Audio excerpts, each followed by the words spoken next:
Good evening and welcome to a special Sine Die edition of Prime Time Lawmakers. The Georgia House and Senate remain in session at this hour, with Sine Die, the end of the session, expected shortly before midnight. And coming up on this special program tonight, the House and Senate overcome their differences and agreed to limit abortions to 20 weeks. Right now, we're following the Senate vote. The compromise has just passed the Senate, 36-19. The House has yet to take up that compromise bill. The revised bill takes the Senate's position by allowing for medically futile pregnancies to be terminated. That is, pregnancies that cannot sustain life. Current state law allows abortions through 26 weeks. A measure severely restricting picketing on private property gets gutted in the House Rules Committee.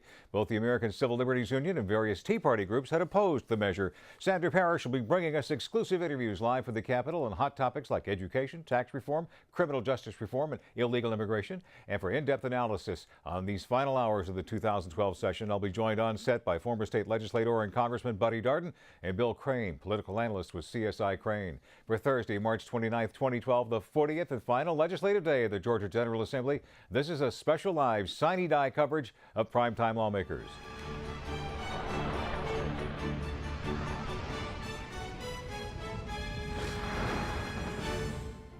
Good evening and welcome to a special live coverage of Sine Die and Primetime Lawmakers, GPB's nightly coverage of the Georgia General Assembly. I'm Scott Slade. Let's go right to the Capitol live where Sandra Parrish reports the House and Senate have compromised on the abortion bill, a measure that was thought dead just 2 days ago, Sandra.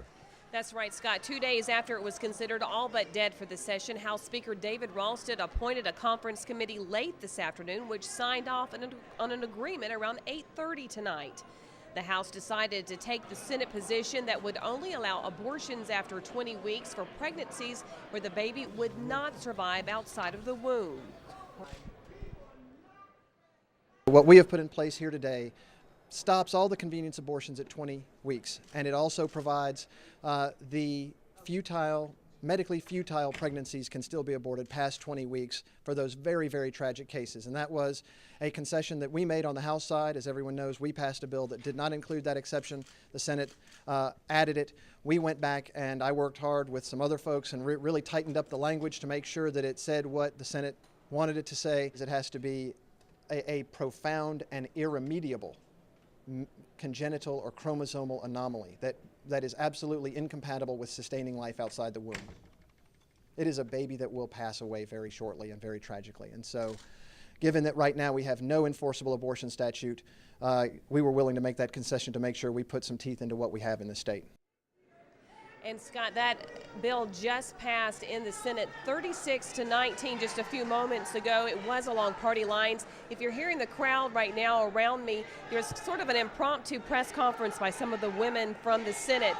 Now they're being joined in with some others who are obviously against the measure, chanting right now. We'll stay tuned to keep you informed of what's going on here. That bill is now headed over to the House, where they must also agree to the conference committee report. If they do so, then that bill goes on to the governor. It would be final passage. Now, a conference committee has reached an agreement on a bill that would affect unemployment benefits. Originally, the bill would have cut the number of weeks of unemployment from 26 to 12 weeks.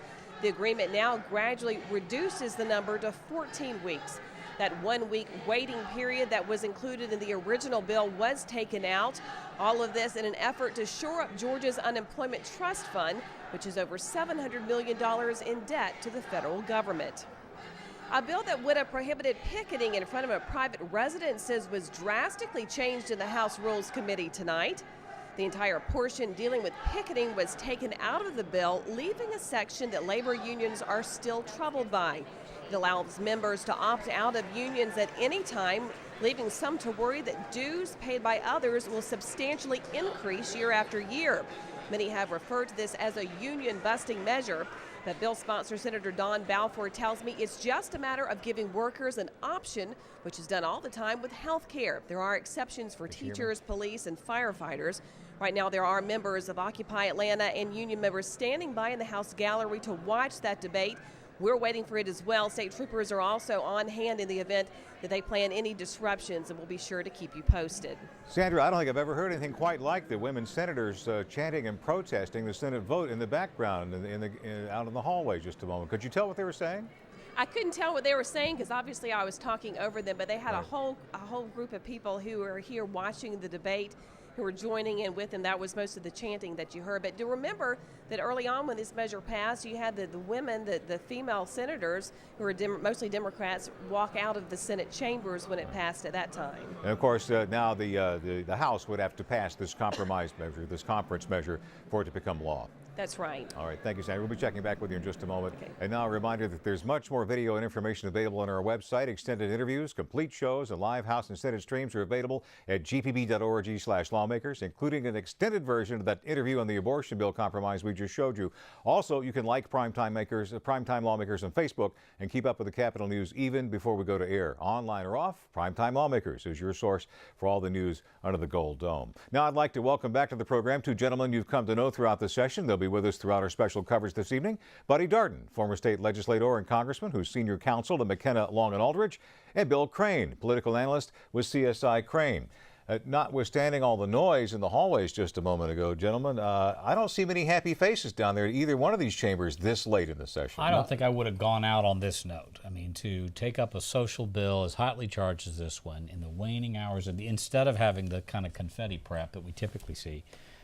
That's right. Usually the 40th day is a time of frivolity and fun and a lot of attaboys and Varsity hot dogs. Exactly, saying goodbye to colleagues that aren't coming back, but there's a lot of acrimony here, and this is regrettable. I was saying a few minutes ago, in my opinion, maybe we would have been a little better off without this 40th day because the budget's passed long ago, the tax bill is gone, the charter school was already there, and I'm afraid most of the things that are going to come out today, we really won't know what's in these bills probably for another week or so. Yeah, there's a great flurry of activity here. Buddy, you've been there before. I mean, all kinds of interesting, crazy, and even unintended things can happen when you start moving this fast, can't they? It's a dangerous time.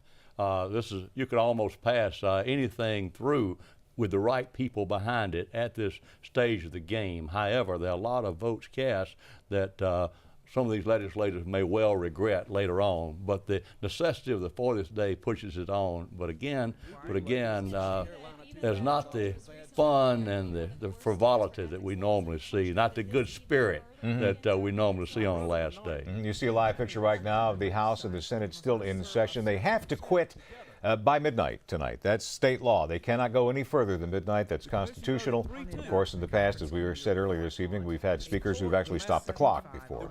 Well, let me say, not to correct you here, but this legislative day could extend into if they stop the clock. the next day, and the clock really doesn't even need to stop just as long as they don't stop the session. You right. see. So I'm glad you said that. I did not know that. So there's no deadline, in my opinion, at 12 o'clock per se, as long as the legislative day continues. If they don't gavel it out. That is correct. And Sine Die, for those who don't know, means without a day. That is, it is That's all being she wrote, adjourned, it's all done. and there's no time that you will come in again until, of course, you're required to 1 year away on the second Monday of January. Now, let's point out, of course, that even though there's still some action going on there are some very controversial things still to be discussed in the next who knows how long, the next hour or so. The one thing they have to do is pass a budget, and they did that, and they almost did it in record time, didn't they? They did. $19.3 billion, very, very even bipartisan support. Picked up another $100 million since last week when it was looking like it was going to be a $19.2 billion, and not a lot of acrimony. The kind of final deciding issue was reallocation of a Hope loan fund that fills in the gaps for some of those Hope scholars that are not Zell Miller scholars to continue to be able to pay for as much as their schools they were before with a new loan fund and a new amount of money allocated on the Senate side. That's right. When the blood is on the floor, it's usually due to budget issues. However, these very contentious bills they're taking up at this time, the picketing, for example, we talked about, the abortion bill, the bill having to do with drug tests for benefits. I haven't heard where that stands right now, but these are wedge type issues that maybe help one political party's base or another, but it's not very helpful toward good lawmaking. This is the old sausage theory, you know. A lot of people are surprised the Speaker appointed a conference committee at the very last second to take up the abortion bill, limiting abortions to 20 weeks in Georgia. The conference says, okay, there is a medical exception for medically futile. Now, the House has to take it up again now that the Senate has passed it. Do you think the House will get to that before the end of the day? Well, I think where this came from was some of the comments by Republican leadership in the House this week were taken hostilely by a number of the Right to Life groups, who then put out target lists of incumbent Republicans who they don't think are where they need to be on this list, and that they were going to have primary opponents. So I think the new push came from a number of metropolitan areas, some women, a friend of ours who was very upset by this group, saying, I need some help and backup. I'm hoping that the bigger picture is that they got close, but this goes down in flames tonight and doesn't get reconsidered again on the House side for the good of the party and the acrimony that's going on, but who knows? A lot of these bills are teetering on some severe legal consequences, and they're pitting several constitutional principles against another. And I think you're going to see a number of lawsuits coming out of some of these bills if they are passed, because we're teetering on the edge of some serious constitutional problems here. Let's go back to the Capitol now. Sandra Parrish is standing by with our friend Tom Crawford, editor of the Georgia Report. And Sandra, we've heard about the abortion and picketing bills. Does Tom know of any other late developments in any of this? Well, that's what we were just discussing about the abortion bill itself. Tom, have you ever seen anything like that with the female Democrats coming out and complaining about a bill? Well, that happened a couple of weeks ago when they were passing the first version of the bill. They staged a mass walk out of the Senate at that time. This evening, when the conference committee report, which is the compromise version of the bill, came out, they pretty much limited debate, would not let the women senators speak, and went ahead and took a vote on the bill. So as we saw over here just a few minutes ago, they were out in the hallway holding up yellow crime scene tape and chanting, "Women will remember" in November. They were very, very angry at what happened. However, the bill that they passed, or the abortion bill that they're passing, still includes the medically futile exception, which is a fairly big loophole, at least a bigger loophole than was in the House version that came out. Right. Now, I understand that is coming up on the floor right now over in the House. Are you surprised? 2 days ago, I think everyone pretty much thought that the bill was dead. Well, we did, but they found out from the National Right to Life people that the medically futile exception was actually something that has been done in other states where they've passed similar bills to limit abortions.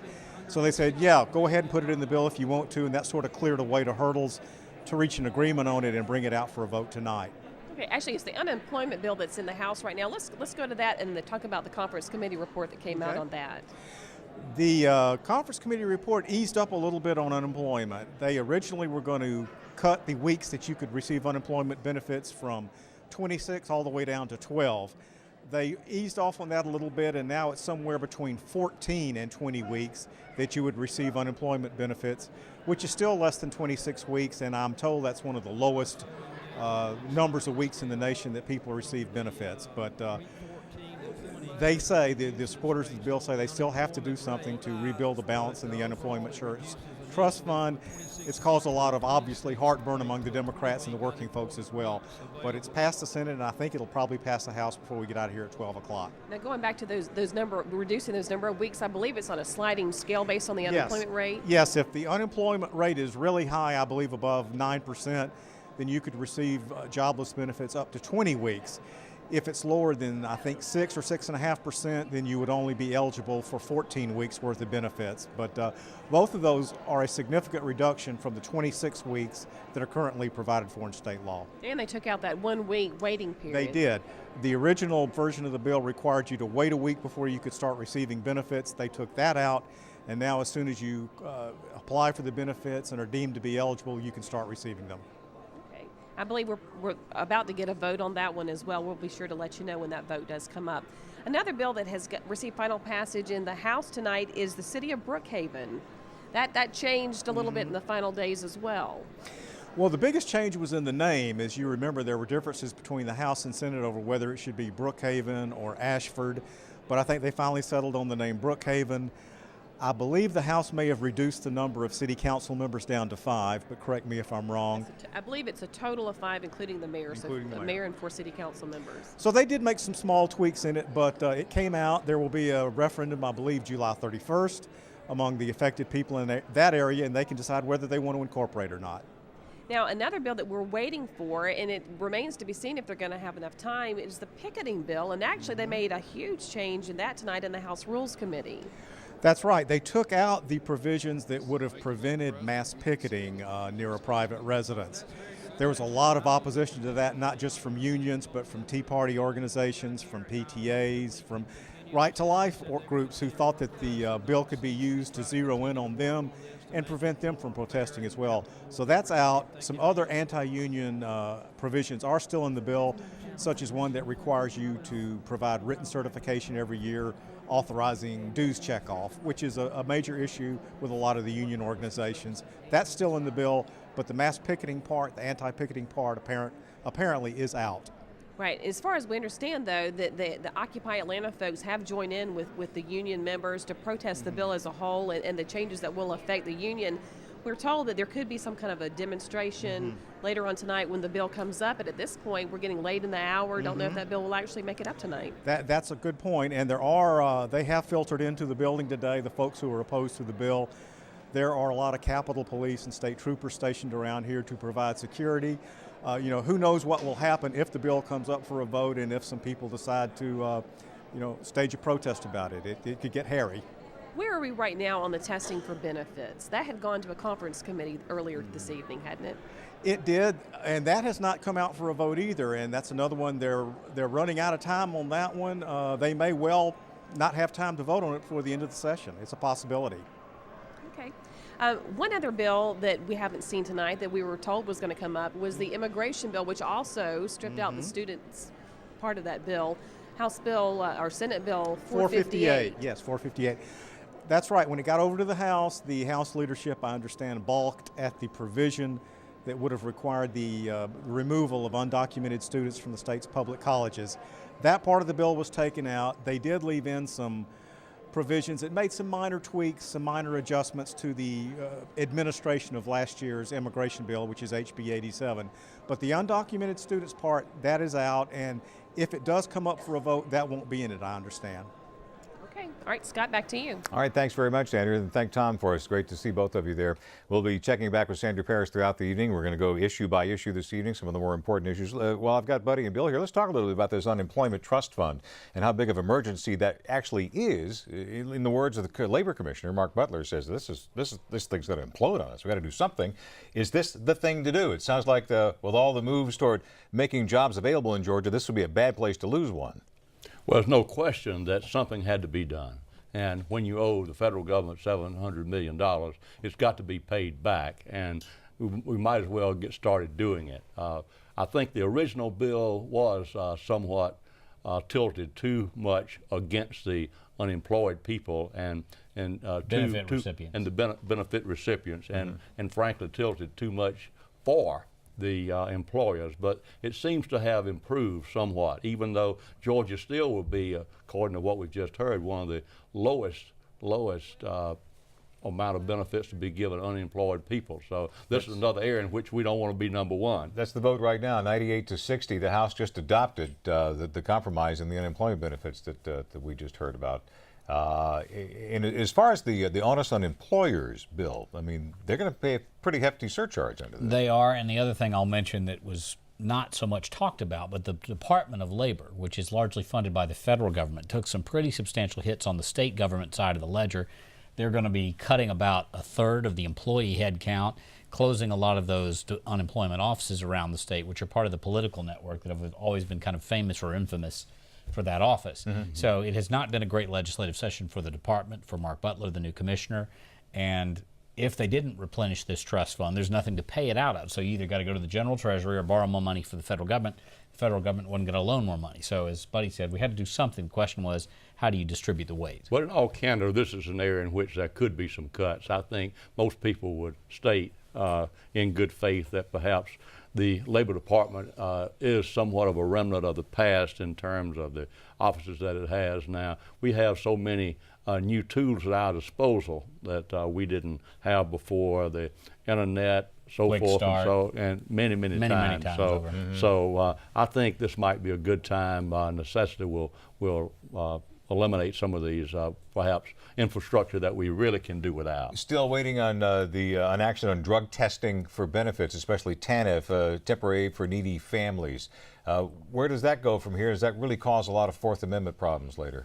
I think it'll have a court challenge right out of the bat. I mean, it's one thing to say we want workfare or welfare recipients to be able-bodied and deserving of these benefits, but when you have no legal right or reason to assume that there's a problem with drug use to basically impose you've got to prove you're clean and sober to receive these benefits. I don't believe is constitutional. I think we're I'm a not a better lawyer. state than that. I think this is, again, a mean-spirited, I think it's a very cynical approach to it, and I think I saw a film where this guy was going around offering a drug test to various members of the legislature. Would you be willing to take one? You're receiving a One state did. benefit. One did And this so week. one did. And I think he took one right after his arrest, did he not? But in any event, that does graphically demonstrate the point that we're a better state than that, and it's a mean-spirited type of effort, and we Most just hope people that who are will go recipients away. of temporary assistance to needy families are already having some pretty tough times. Yeah. And are somewhat embarrassed already to be going through this.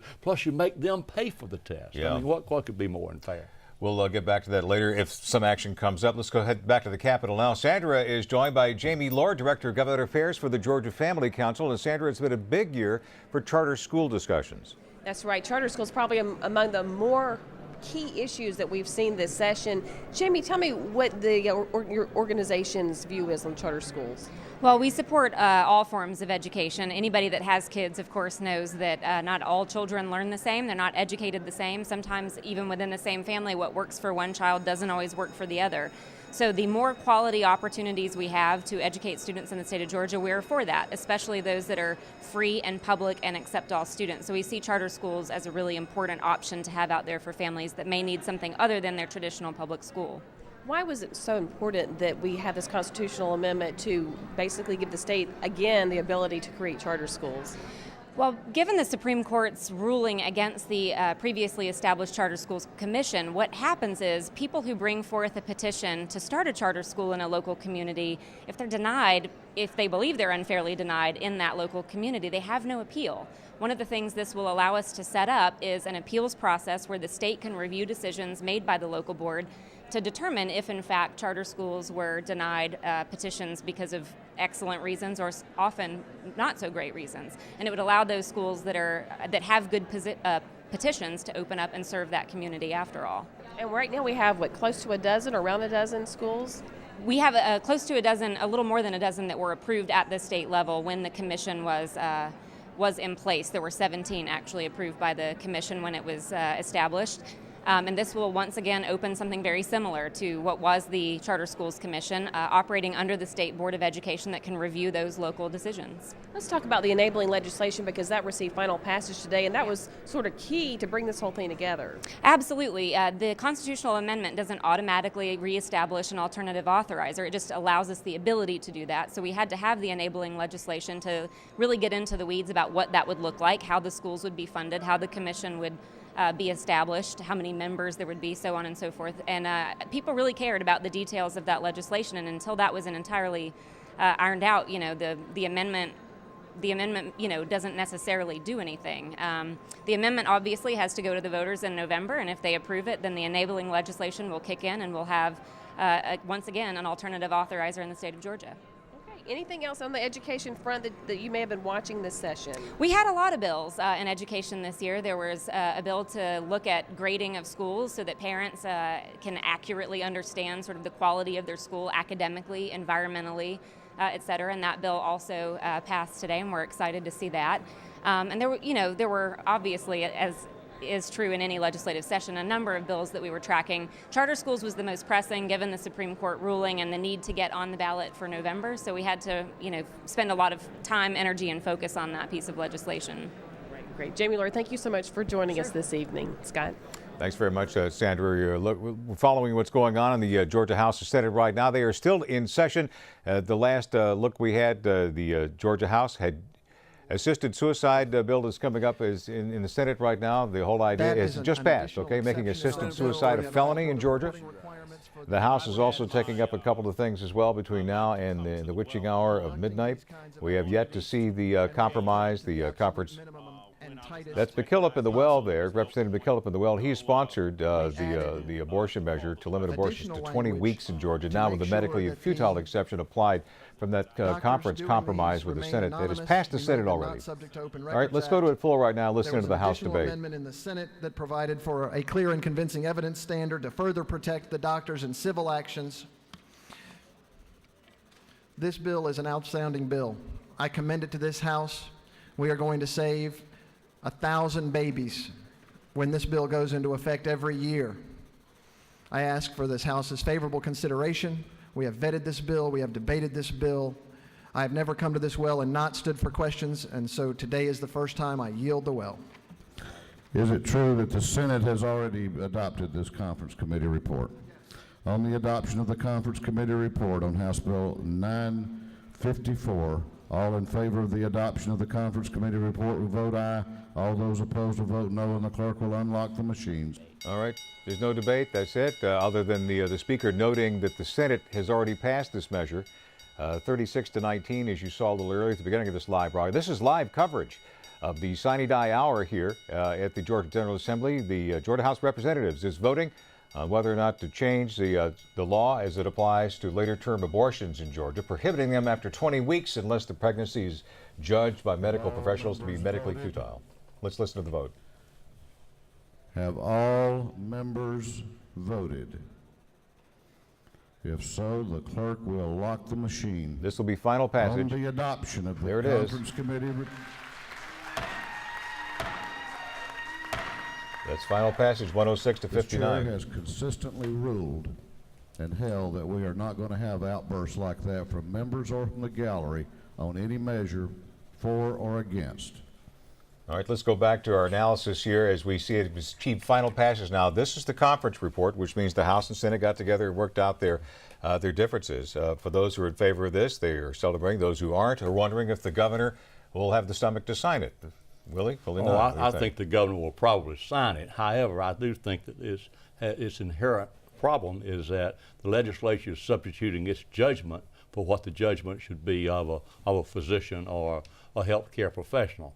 I think the governor will probably say, well, this will be a matter for the courts to determine at this point. And I doubt if the governor would take a step away from what the legislature has already done on an issue so contentious and explosive. I think you could hear from the noise that came out of both chambers for both sides that there's a lot of emotion about this. And, certainly is. But at the same time, I think the courts will eventually determine whether or not this bill stands. I'll mention, without getting too personal, that a lot of the genetic tests that you can have done during a pregnancy cannot even be done until the 18th and 19th week. In the case of our youngest child, an amniocentesis on the 18th week didn't bring a result back until almost the 20th week. In that case, we found out our younger daughter, Olivia, had Down syndrome, and we were joyed every day by her presence here. But there were a lot of follow-up tests that had to be done that took time to determine the quality of her life and whether her brain and spine were attached and whether she was going to have emergency heart surgery at the time of birth. And those are critically challenging decisions for prospective parents, physicians, priests, and to put it on a clock like that, I think is taking the state backward. This particular bill, the definition of medically futile, does suppose that the child will not survive at all. I think that's part of the language that's inside the bill. But I'm telling you, you don't know from one amnio how critical that diagnosis is. It requires future tests, and those tests take time, and there's also reaction time to that, and you're into that 20th week, and so you're really on top of the decision window when you don't have the data. So you're asking physicians to make a recommendation with half the cards, and parents, particularly the mother, to make a really critical life-affecting decision for herself as well as that child. Well, obviously, I would have to defer to Bill because he has lived this situation. But my only concern, as I said before, is just to put a formula in the law. You know, one thing you've got to remember, and sometimes our state legislators don't remember, that what they end up passing is the law of the land, and everybody is governed by it, and one size fits all. And that's the problem here, and with so many other laws that are passed. It applies to everybody, and lots of unintended consequences that can come out, not just of this situation, but many others. Let's move on to a different subject quickly. The subject of our interview that we just concluded, the charter school situation. State charter school is going to be in the ballot in November. Were you surprised that wound up being the size of an issue that it was, Bill? Because it really wasn't about charter schools. It was about control. In this case, local boards of education are today the last resort if a charter petition is filed by parents to bring about a charter school in their community. If the board says no, there's no charter school. the state re-entering with the authority and control of the purse strings is where the battle was between local boards of education and superintendents and those who want the control to stay there, and the state to basically lord over. I live in DeKalb County. There's 12 charter schools there. That's the second highest number in the state. There's 2 schools that were chartered by the state when they had that authority previously, Ivy Prep and the Museum School of Avondale. One of those schools, the state has asked DeKalb schools to adopt it. They move into a new DeKalb school building this fall, Forest Heights Elementary School, and they're going to renovate it at no cost. Ivy Prep's on the bubble.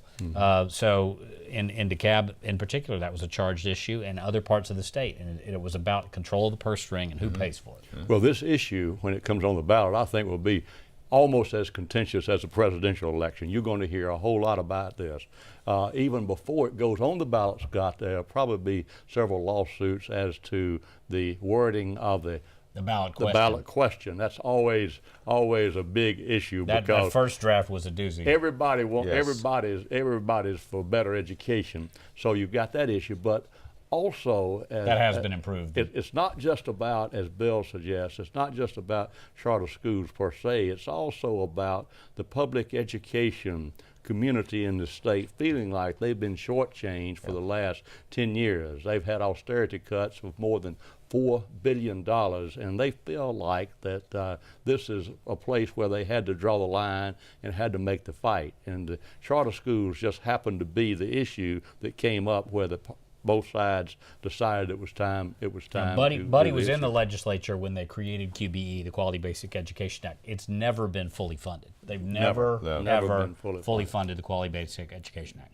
In the House of Representatives now, drug testing for benefits has come up. Can we see a little of that here? You're listening and watching live coverage of Sine Die from both the Georgia House and Senate here at GPB.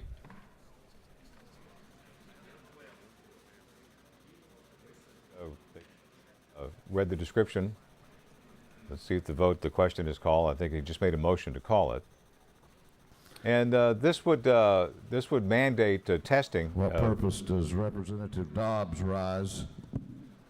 Parliamentary State your inquiry. inquiry. Yes, testing for benefits, true, TANF, Mr. the Speaker, temporary aid that for needy only families. involves less than 1% of state dollars, and that the TANF benefits we're voting on are 99% federal funds? Well, I think we've debated that before. I'm going to ask the members to recall the prior debate. What purpose does Representative Beasley Teague rise? That was it, Mr. Speaker. Thank you. She waves. All right, Representative Bruce, what purpose do you rise? Parliamentary State inquiry. your inquiry. Isn't it true that the hour is late, but these are important bills that we're dealing with? The last We will keep an eye on this debate here and get back to you on that vote. It will be contentious. It is a contentious issue. The whole idea of making people pass a drug test before they pick up this particular welfare benefit. It is live Sine Die coverage here in Georgia Public Broadcasting. Let's go back down to the Capitol now, where Sandra Parrish is standing by with Clint Mueller, Legislative Director for the Association of County Commissioners of Georgia. Sandra, how will tax reform affect local governments? Well, that's a good question. Clint Mueller is here with me with the Association of County Commissioners. And I know this is a bill that tax reform is a bill you've been following closely. And I think a lot of people have declared it as the most important bill that's passed this session as far as job creations are concerned. But how is it going to affect the local governments? Well, there's a number of provisions in this legislation that will impact our local governments. Probably the biggest piece of the bill is dealing with the vehicle ad valorem taxes. The new tax reform bill calls for a replacement of the annual ad valorem tax, what some people call the birthday tax, and the sales tax that somebody pays on their vehicle when they make a purchase with a one-time title excise tax. So that fee will be paid one time, and the vehicle owner will not have to pay another ad valorem tax after that. Now, we also found that besides the birthday tax, we're hearing now that they're voting for the drug testing benefits tax. So we'll be sure to bring you that the vote as soon as that happens. But going back to tax reform, we understand that besides the ad valorem tax, the birthday tax, it would do away with sales tax if you go out and buy a new car. I guess that's to encourage people to be able to actually go out and encourage the retail market. Well, it does do away with the sales tax that somebody pays when they purchase a vehicle. But the title excise tax is roughly the same rate as the sales tax, so that will be paid when you have your vehicle titled. So the real savings to me is avoiding the annual ad valorem tax on the car. How is that going to affect county governments, though? I mean, you were promised some things, I assume, from the leadership when this passed. Well, the revenue split from this new title excise tax is split between the state and the local governments, and we have some provisions in the legislation that ensures that local governments will at least collect the same amount of revenue as they currently do from ad valorem tax on vehicles and sales tax. And if we don't, the state then will shift more of its share of the revenue to the local governments to make sure we're made whole. Was this a giant leap of faith, though, for a lot of the county commissions? There is a lot of risk with this. Obviously, there's a lot of unknowns. We had to rely on the Georgia State fiscal research numbers. It's one of those things where we won't really know until after it's been in effect for a few years, but we do feel comfortable that we have that guarantee that's in the law that the state government will make the locals whole. Now, this was an aspect that has been around for years, and I think that there's been a lot of pushback over the years from the local governments. Why is it different this time? Well, it's really because of that guarantee that they put in there. In the past, there was no guarantee, and a lot of our folks are just risk averse. And what the fiscal note showed historically is that the local governments would actually do better over the first couple of years, and then they would start losing revenue after about year 3. They've reworked the formulas and made sure there's more shifting of revenue from the state to the locals, so hopefully we'll be made whole. And we also have basically a 10-year guarantee in there. Now, this will not exempt the annual ad valorem tax on a vehicle for anybody that owns a vehicle out there right now until they sell it. So for those that are watching this show out there, we want to make it clear that if you own a vehicle today, you will continue to pay your ad valorem tax until you sell that vehicle. Right, right. Some other aspects of the tax reform bill that I guess we should quickly mention, the sales tax holiday is coming back in the fall. Yeah, there's a back-to-school sales tax holiday, and that's something that was in effect up till about the time of the recession, and also an energy efficiency sales tax holiday. And both of those back-to-school sales tax holiday and energy efficiency holiday are both coming back. Right, and there's an exemption for energy used for manufacturing. Expected that's where the big job creation proponent has come in. Apparently, Georgia's only about one of 7 states that still taxes energy used in manufacturing, and this bill will eliminate that. Now, it will protect the local sales tax and allow the locals to continue to levy the local sales tax, but it will eliminate the state sales tax. And the local sales tax can be eliminated if it's chosen to be eliminated locally. Okay, and one other final thing was an exemption, greater exemption, I should say, for married couples as well. Yes, it does reduce what they call the marriage penalty. So for married couples, they should see a break in their income tax of maybe up to $200. All right, great. Scott, back to you. Thanks very much, Sandra. That was very informative. And while you were talking, the House did pass the conference committee report on drug testing for benefits, for those welfare benefits, 110 to 56. I believe the Senate still has to take up that conference report. It's been bouncing back and forth between the chambers. On to tax reform now. You could say that this might have been a real linchpin success for Governor Deal. I believe it is. I would say this, however, and of course I realize the difficult situation that Ms. Mueller's been in representing the county commissioners, but I haven't talked to a single county commissioner that's happy with this situation. And most everyone I've talked to so far has been very much against it, and it's kind of been forced down their throats. I think ACCG did the best they could on the circumstances, and I commend them for that. But this is a real uncertain, as Sandra said, a leap of faith here for the county governments, and I believe they're in for some. And you talk about based solely on the ad valorem taxes on cars. I'll just mention the logic of cash flow. There are a lot of people who have January birthdays, as an example, because it's tied to the alphabet. So that money all comes in January, February, March. Well, car sales tend to be very seasonal and sporadic. And if the state is guaranteeing the revenue but can't guarantee it across 12 months, I mean, there are counties in this state that have gone paycheck to paycheck these last several months, lost their bond rating, and that's their third largest source of revenue. Sales tax, property tax, ad valorem tax. So yeah, it's a pretty good chasm they're steering across. Plus everybody pays this tax. It's been one of the most broad-based of all. So again, it's passed, it's law, it's a leap of faith. Of course, no question it'll be signed, but I've heard a lot of squawking by county commissioners around the state about it. We've gone from a goods to a services society, and that unfortunately have shifted the tax burden in an unfair way, a lot of people would say. And one of the ways they're getting to that, perhaps, is one day perhaps looking at sales taxes on services. They didn't do it this time. They weren't brave enough to make that leap of faith. That's another battle. Boy, it sure is. I think internet commerce was one of the good blows, right, which the Tea Party crowd are upset about. But the amount of clicks that are buying as opposed to going into a brick and mortar store is shifting rather dramatically. And there's a lot of studies, and I don't have them in front of me tonight, that say almost 1/3 of this last holiday season, Christmas, purchases are made online. Several retailers, big box retailers, Target, Walmart, are already collecting sales tax, but they're in the minority, and it's now dozens, soon to be hundreds of millions of dollars. And I think that was a move in fairness that was part of this tax reform package. That just seems something to be, to me, to be objectionable about having to pay tax on a haircut you get. You're already getting a haircut, as they say, and then you're getting a second one. So I think we're a long way from services. They tried that in Florida several years ago. At least those of us lawyers and consultants certainly hope we're a long way away. Exactly. Legal fees is the same way. But they almost had a riot in Florida, you know, when they tried to put a tax on services down there. And what if they bring back the sales tax on food, or try to? That will be a very tough one to turn around. Well, after it never it's went taken away on the local level. It only went away on the statewide level. I mean, there's a lot of places you still pay some sales tax on food. But once you've taken a tax away, it's almost impossible to put it back on. Now, running the numbers of all this, there is a projected hole of $50 to $65 million, I think, that the state has to make up while all this starts to kick in, right? So it's not like we're making a lot of money on this. That's not a lot. I mean, and there's been a big discussion out of the governor's office that it's net revenue neutral or a tax cut. And obviously that's positioning. It's an election year.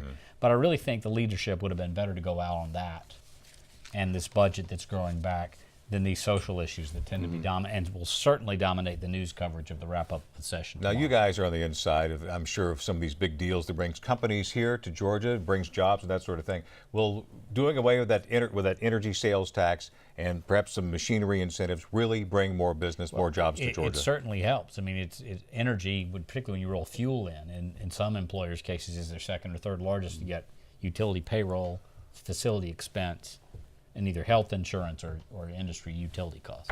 This is a big factor. I haven't been on any inside deals, except I do know that not only industries coming in, but existing industries staying.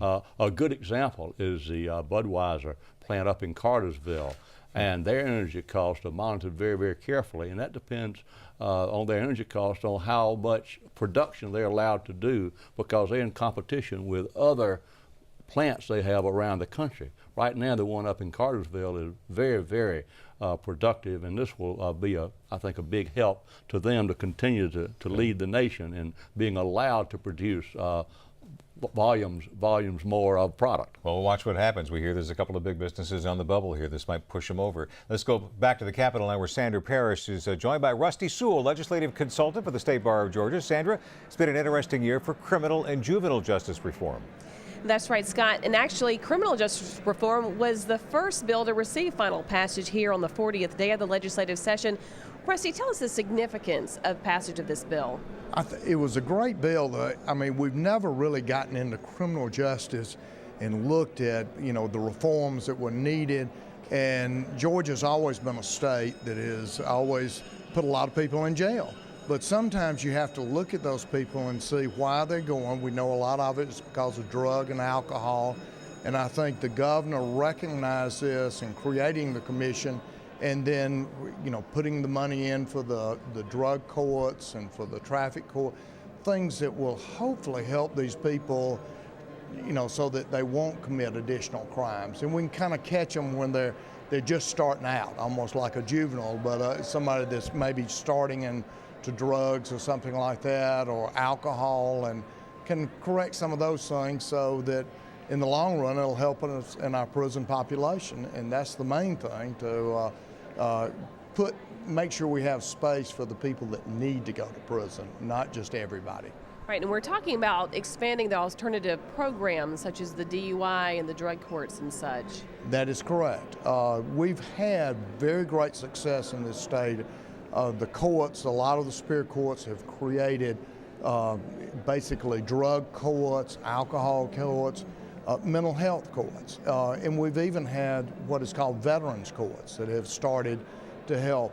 And these courts, what they do is have a better, I guess, when you're treating and knowing the problem, the underlying cause of what happened, and making sure that these people get treatment or places that they can go to. And that was where I was saying the governor put, I think it was $10 million to help fund the programs where these people could be sent to.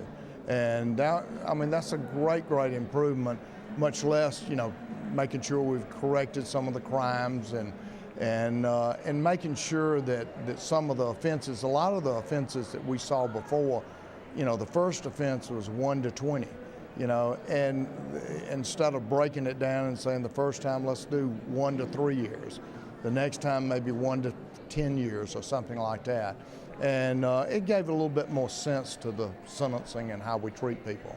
And I think it lowers the threshold on some theft crimes as well in order to keep some of them out of the prisons. It does, or actually raises the threshold so that, you know, we hadn't a number of times on burglaries, things like that, shoplifting, things like that, you know, our level was set a number of years ago. And of course, when, you know, that's changed. I mean, the value of the dollar has changed. And so we you know, just because somebody was, you know, maybe stealing a small amount, the number reached a felony level instead of a misdemeanor, or at least more sentencing, and that was done. Let's touch quickly on juvenile justice reform. That's one bill that did not make it through this session. Why not? Mainly, it's a very big bill. I represent the state bar, and the younger lawyers section of the bar has worked on this for a number of years. They started with Appleseed and other people that have, you know, put a lot of time and work in this. But it's not an easy thing. There, you know, it would have been nice to say, well, let's go in there and we'll just make sure all the laws are kind of straight and in the right place. But when you do that, different, in particular in the juvenile area, different things affect different ways. And I think once you know, we were moving with it, and the governor's office looked at it, and other people, the General Assembly looked at it and said, well, you know, we're not real comfortable of what the cost will be. I think OPB had a cost of something like $70 million, which was not really affordable today. The good thing is the bill was not set to go into effect till really, I think, in January of 13, or you know, sometime later, which would have given a time to maybe come back next year, pass it next year, know what the numbers are, and it would still go into effect about the same time we had expected it to. Okay, great. Thank you so much, Rusty, for joining us. Scott? Thank you. Thank you, Sandra, and thanks to Rusty. You're watching live coverage of the Sine Die Hour at the Georgia General Assembly. Scott Slade with Bill Crane and Buddy Darden here at GPB Studios in Atlanta. And live looking now, you're seeing the Senate and the House. They are running this right up to the end, folks. There's some controversial things left to discuss here. We are watching that happen for you live. In case you missed it earlier, new restrictions on abortion have been passed into law. If the governor signs it, no later than 20 weeks. Unless the pregnancy is proven to be medically futile by medical professionals. That happened in the past few minutes. We're still waiting on final action on drug testing for benefits. You were hearing there's the House Minority Leader Stacey Abrams making a point. I'm not quite sure what the bill is they're discussing right now. We'll keep an eye on that for you. We understand they are. Make a determination on that. What purpose Representative Dickerson rise? Okay. Back here, one of the things they're doing right now is tearing up paper, which means they're about to have some kind of confetti party, close. maybe. Yeah, it is getting close, and we're keeping an eye on that. As you mentioned earlier, midnight's not the magic point in this. They can go on because it's the legislative day that can continue, right? Right. Scott, I want to point out that Rusty Sewell is uniquely qualified to discuss this issue of crime and punishment. He was the executive counsel for Governor Joe Frank Harris back in the 80s and has been working on this matter with the state bar for a long time. But I'd like to point out, I think one of the most serious problems we have in the entire criminal justice system is the disparity of sentencing around the state. You might get 3 years on probation for the same offense in Atlanta that you would get 10 years to serve in Valdosta. I'm not picking on any one particular place, but that is the most serious problem I think we face in the sentencing is the disparity of sentencing throughout. We've got, as you know, more than 50 judicial circuits and several hundred judges, and you get so many different sentences for what is essentially the same conduct, and that somehow we've got to do something about that. That's part of why in some earlier attempts there were basically prescribed sentencing options for the judges. No leeway for judges, yeah. But then that leads you down a different path because no matter what the judge wants to do, this is what the statute says. So you've got kind of two schools of thought here. If you give a lot of discretion, you do see that disparity, in part because there's a lot of emptier jail beds down in some of those rural counties we've talked about, and in part because they they impart justice in a different way. The bottom line in criminal justice reform was to find new ways to deal with nonviolent offenders, alternatives to the very expensive notion of locking them up at $54 a day. Am I right? Locking up those people that we're pissed off at versus the people we really need for public safety reasons to keep behind bars. That was the distinction. And as you said, minor property crimes, nonviolent crimes, drug crimes, minor drug offenses, DUI drivers, those folks, putting them in alternative and diversion sentencing, extreme and enhanced probation, home confinement, some other options. Now, drug courts and DUI courts can be a very difficult way out for these offenders. But they're having better results in states that have already put them in place. Texas and California, where the defender or the offender, is paying for their cost of treatment, is paying for their cost of drug testing, as opposed to the state, instead of the state shelling out $54 a day or $61,000 a year in the case of Georgia for a hard bed inmate. Well, make no mistake about it, there is a certain class of criminals that needs to be kept behind bars for the mutual protection of the rest of us, and those people ought to be kept, as long as necessary for the protection of society. But it's that next level of nonviolent offenders that are in there taking up space, which really causes these more violent offenders to be paroled earlier than they should be. So I think the concept is good. Implementing is going to be very difficult and very expensive. And where's the money coming from? That's we heard of $10 million to get the drug courts going, but we'll less than the $254 million that not making these changes would have projected costs and increased prison population and bed space to fill what was where we were headed in terms. And they did put aside more violent offender beds. Yes, they did this budget. True, but the startup costs for these drug courts and for these other alternative sentencing options is going to be a lot more. You're going to need more probation officers, more counselors, more supervisors, and that costs money. Let's go back to the Capitol now, where Sandra Parrish is standing by with Larry Pellegrini, Executive Director for the Georgia Rural Urban Summit. And Sandra, earlier this session, it looked likely that illegal immigrants will be blocked from Georgia's public colleges and universities. Actually, Scott, and that language was struck from the bill earlier this week, but the bill itself didn't even make it up tonight. Larry, tell us why that was. Well, I think last year there was such a focus and intense battle over HB 87 that it became a continuing conversation about the issue of what is reform, and most people saw that what we warned would be negative consequences for Georgia's economy and reputation came to be true. So when another bill came up to ostensibly to enhance 87, more people were willing to listen when we pointed out the problems, and we very much appreciated the college students being protected in a rewrite of the bill, marriage licenses being protected, access to utilities and water and other services being protected.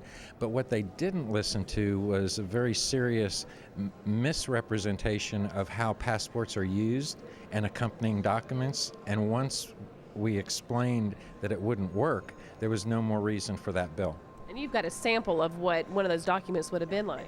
It is incredible that people who promoted the bill thought that this would be what would make a passport more secure and more verifiable. Passport is issued by the government, and this little form is a piece of paper, not parchment, not laminated, and it's issued by the carrier that brings you into the country, an airline or a ship or whatever. The person fills it out themselves. It's not a government agent. And the only thing at the border is it gets a stamp with a number. So this would not enhance the security, and it seemed like a false argument to say you needed this to make a passport valid. Do you think this will be an issue that will come back up next year? I think it's now indefensible that this doesn't work. How about HB 87 as it stands? Will we see any other changes maybe in coming years? I would hope so. I think as people see that there were consequences to not only the implementation, but the reputation Georgia got for going that route, that will change the route, that there will be enough people, and I hope this year the new information that people absorbed to learn more about what they were voting on will increase, and we'll have turned a corner in looking at solutions, not just punishments. It really didn't enhance Georgia at all to announce that we want to make things more difficult for people to be here. That doesn't ring true with most people as a way to promote your state. What about the part about the undocumented students? Is that something we could see come up again? Are you concerned at all? I know that people will want to see that happen, but I don't know that an elected official can face someone who graduated from our schools, K to 12, is in college studying, is in their third year, about to graduate, and all of a sudden told that they can't re-enroll and graduate. I don't think they can face that. It doesn't do anybody any good. It may make a point, but it's not a good point, it's not a fair point, and it really is better for us to look at people completing their education and contributing to Georgia than to run them off. Thank you, Larry, so much for joining us. Scott? Thank you. Always, we appreciate what you're doing down there for us at NGPB. Let's take a look now. We're moving in perhaps to the final moments of this session. Final votes here. We're getting ready for Sine Die here. They don't have to pass a resolution, do they? Do they, buddy? I mean, they just pass a motion that we adjourn Sine Die. That's and once that needs no particular resolution, no particular form, and it's always privileged, by the way.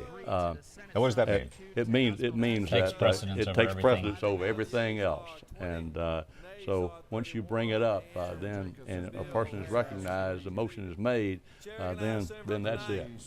Then I move that the Senate agree to the House amendment to the Is that Senate the Brookhaven bill on the House Bill side coming up? 743. Mike Jacobs is jumping up and down. That's what's causing it. Is that the Brookhaven bill? Can someone tell me? I'm not quite sure.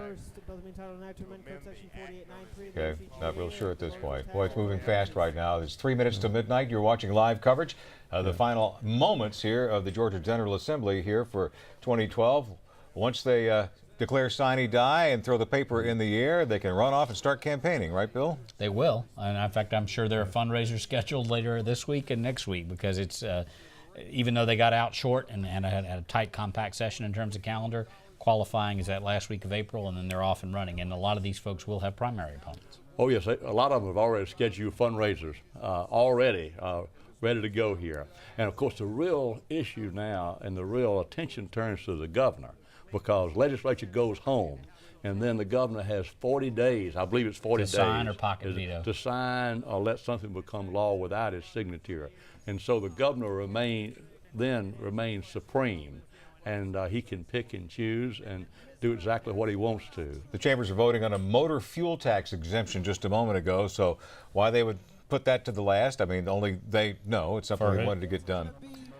And, by the way, on this immigration, Scott, if it's appropriate for me to say now, yes, we owe a special debt of gratitude to Chancellor Hank Huckabee for standing tough and standing tall and keeping this very punitive and very ill-reasoned from becoming another wedge from becoming issue. just another wedge issue. And he got in there, he and his staff he said the racist have a policy, let's let it work, because that's pretty much what he said. And stated how small the numbers were of any students who would even remotely be in question for this. But he also had a contingency plan in place. I learned that he was already in the process of figuring out how to get these people in their third and fourth years in college into other private colleges so they could graduate in Georgia. So he had a contingency plan just in case it didn't work. And finally, while we wait on Sine Die here, Buddy, explain the tradition of the Speaker once declaring Sine Die running from the House. Well, I talked to Tom Murphy, former Speaker Murphy, about this one time because he always did this when the House adjourned, but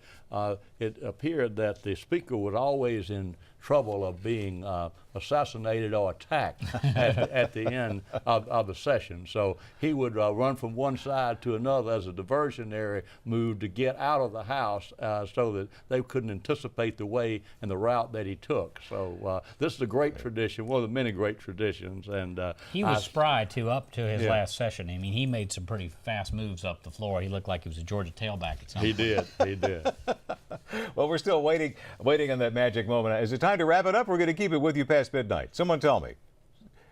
All right, we're staying past midnight. We are. Okay, well, great. That's great. The party is yet to begun here. And just like Buddy said, doggone it, I did not know that they didn't have to come down like a meat cleaver at midnight and declare the session done. They can extend it. No, this is not Cinderella. Okay. And they'll talk to each other. The lieutenant governor and the speaker have phones in between the two podiums, and they want to go out at the same time. So they'll reach agreement, and then you'll start seeing the action. It's the Constitution says it's the final day, so it doesn't have to end at midnight. It's however long the legislative day goes. And that was pretty much decided in the case where Denny Groover pulled the clock off the wall and stopped the clock. It turns out he didn't need to stop the clock because the legislature was still in session and legislative day was going on. The reverse can happen also. You can have 2 legislative days in one calendar day. You can adjourn, and one time in the U.S. House of Representatives, we did that for procedural reasons, and the chaplain got up and gave a second prayer. Let's take a look while we're talking. Let's just bring up the video of the chambers right now. Apparently, they're opening the doors so they can see each other. Yes, At exactly. this point, the lieutenant governor and the speaker can look across the rotunda. Yeah, they're on the phones together. It's 40 seconds. Chairman Embry has moved that this House agree to the Senate substitute House Bill 971. Clerk will read the caption. House Bill 971 by Representative Human Cagle wants it. Cagle's ready. The lieutenant governor's ready to go home. Senate substitute is printed on your desk to this bill. As Bill said, he's got the House. Thank you. The House is still conducting business.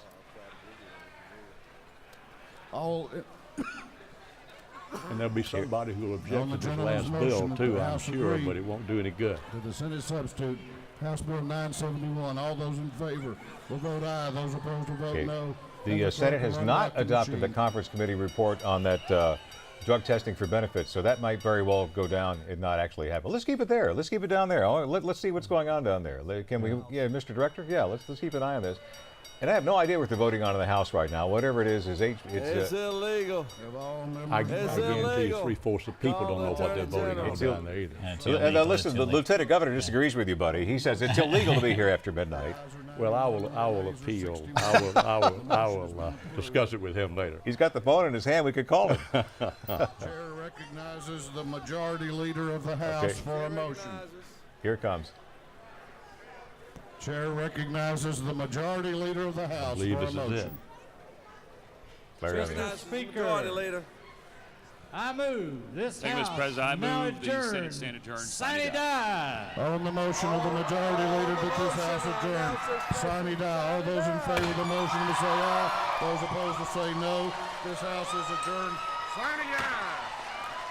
I wonder how many years till we go paperless and have to go electronic control. Oh, listen, they'll be throwing iPhones at each other one day, Bill. You're right. iPads, iPhones. There it is. Well, I'm glad to see some conviviality. I hate to have that job of going in and cleaning it up. It's a mess after this night in the Let's staff. see if we can see the speaker running out and shaking hands. Lieutenant Governor won't hurry that much, I don't think. A lot of hugs now. Actually, the Lieutenant Governor is the one who needs to worry about it. David's not running. He's doing a walk and a handshake. Oh, is he? Well, he's right there. He's had a long day. That's right. Yeah, he's had a very long day. He's not carrying the gavel either. Speaker Murphy, as well as Terry Coleman and the others behind him, and even Glenn Richardson would carry that big, huge, oversized gavel as well as they did the sprint. Now, he may just be saying for protection, right? Well, Glenn Richardson needed it. Yeah. Some of them had over the years. David Ralston has proven to be a paragon of efficiency here, working with Governor Deal and the leadership in the Senate. And he gets a lot of bipartisan applause. Even the Democrats who disagree with him on philosophy like the way he runs the chamber. Mm-hmm. He runs a good, solid, bipartisan chair. And he's respectful of everybody. He listens to people. And then in the end, he makes a decision. But he's a truly outstanding speaker. Well, what did we accomplish in this session? Sandra Parrish is standing by in the chambers now, the Capitol, where the celebration is underway for Sine Die. Sandra? That's right, Scott. You can hear the cheers all throughout the hallways. But, you know, we talked about the things that passed this session, criminal justice reform, tax reform. I think it may almost be just as known, just as significant as the things that did not pass. The immigration bill didn't come up tonight. We had talked to Larry Pellegrini about that a little bit earlier. And the picketing bill didn't come up, even though the picketing aspect was taken out. The part that people consider union busting was still in it, but it didn't even come up either. So I think it could be almost as notable for the things that didn't pass the session. Sandra, well said. Thanks very much, and thank you for your unmatched coverage. You guys, you and Sasha and the rest of the crew down there have done a terrific job keeping us in the know, especially on this long last day. Thank you very much. You're welcome. All right, tomorrow night at 7, be sure to join us for our legislative wrap-up show. Sandra Parrish will join us, Tom Crawford, Jim Galloway, and Aaron Haynes. That's tomorrow night at 7, only on GPB. And don't forget, coverage of tonight's session is available on our website, gpb.org/lawmakers. While you're there, check out our extended interviews and other videos. Legislative coverage available 24/7 at gpb.org/lawmakers. And as long as you're online, like us on Facebook, too. Coming up next to GPB, Cary Grant and Gene Crane and People Will Talk. That classic film is next on GPB. Buddy Darden was there when it was filmed. Buddy, Bill, thank you so much for joining us this evening. It's been an honor and a pleasure. Again, it's been mine, it has. And that's our final broadcast for this, the 40th legislative day of the 2012 session. I'm Scott Slade. Join us tomorrow for our Journalist Roundtable wrap-up show at 7 p.m. Until then, have a great night.